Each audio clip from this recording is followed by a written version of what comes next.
पण घरच्या घरी अगदी रेस्टॉरंट टाईप कमी साहित्यामध्ये झटपट होणारी काजू मसाला किंवा काजू करी म्हटलं जातं ते कसं करायचं ते बघणार आहोत। नमस्कार, टेस्ट आणि वेस्ट मध्ये तुम्हा सर्वांचं स्वागत आहे। सर्वात आधी आपण एक छोटं पातेलं ठेवलेलं आहे, त्याच्यामध्ये 1 कप पाणी टाकायचं आहे। याच्यामध्ये मी इथं 100 ग्रॅम काजू घेतलेले आहेत, त्याच्यामधले 50 ग्रॅम काजूचा वापर करते आणि राहिलेले 50 ग्रॅम आपण याचा वापर भाजीमध्ये करणार आहोत।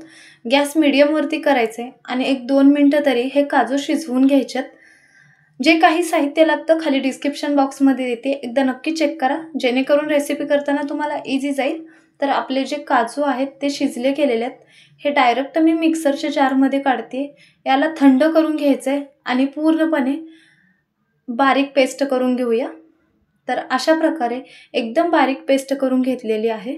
तर हे आता आपण साइडला ठेवूया। फोडणीसाठी किंवा काजू वगैरे फ्राय करण्यासाठी मी इथं मोठ्या चमच्याने 4 चमचे तेलाचा वापर करते। आपल्याला कढई जी आहे ती थोडीशी जाडच वापरायची। आपण जे काजू ठेवलं होतं ते काजू टाकूया आणि हलकासा गोल्डन कलर येईपर्यंत मीडियम गॅस करून हे काजू परतून घ्यायचे। तेलाचा वापर शक्यतो तर जास्त करायचा आहे, कारण याच तेलामध्ये आपण कांदा किंवा ग्रेव्हीसाठी जे काही मसाला लागतो, काजू वगैरे सर्व याच तेलामध्ये फ्राय करून घेणार आहोत।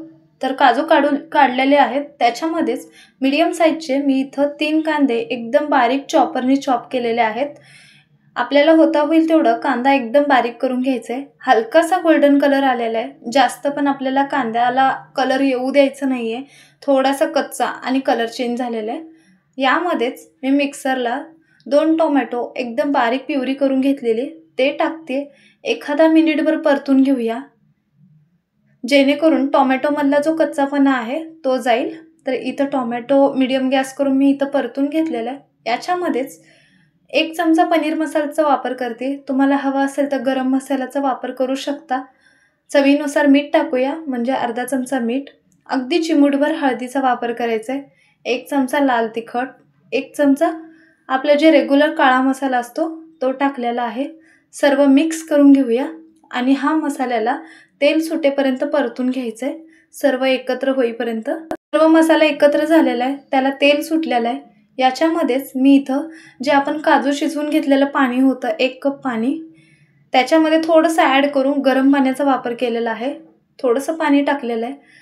आता काजूची प्युरी टाकली आहे, त्याच्यामध्ये राहिलेलं पण पाणी ॲड करूया आणि सर्व मिक्स करून घेऊया। डायरेक्ट आपल्या प्युरी टाकायचं नाही, डायरेक्ट तुम्ही पाण्याच्या ऐवजी प्युरी टाकलात तर ती मसाला शिजताना खाली कढईला लागू शकते। तर सर्व मिक्स करून घेतलेलं आहे। गॅस लो फ्लेमवरती ठेवायचं आहे आणि प्लेट झाकून 1-2 मिनिटं हा मसाला शिजवून घ्यायचा आहे। तर 2 मिनिटांनंतर बघू शकता छान अशी ग्रेव्ही आलेली आहे याला।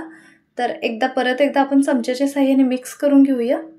तर अशा प्रकारे मसाला पूर्णपणे शिजला गेलेला आहे आणि ग्रेव्ही टाईप झालेला आहे। आता याच्यामध्ये आपण जे काजू फ्राय करून घेतले होते किंवा तळून घेतले होते ते टाकलेलं आहे, सर्व मिक्स करून घेऊया। त्याच्यानंतर मी इथं परत एकदा 1 कप पाण्याचा वापर करते। टोटल आपण इथं आतापर्यंत 3 कप पाण्याचा वापर केलेला आहे, म्हणजे 360 ml।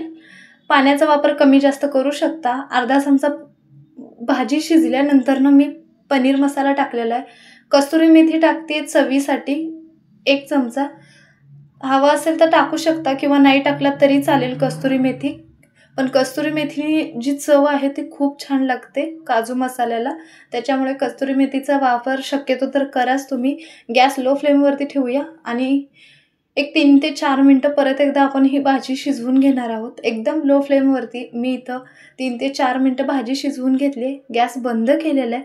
अशा प्रकारे रेस्टॉरंट टाईप अगदी साध्या सोप्या पद्धतीने आणि कमी साहित्यात आपला काजू मसाला किंवा काजू करी म्हणू शकतात तो तयार झालेला आहे। पाण्याचा वापर तुम्ही इथं कमी जास्त करू शकता। अगदी साध्या सोप्या पद्धतीने ही रेसिपी तुम्हाला शेअर केली।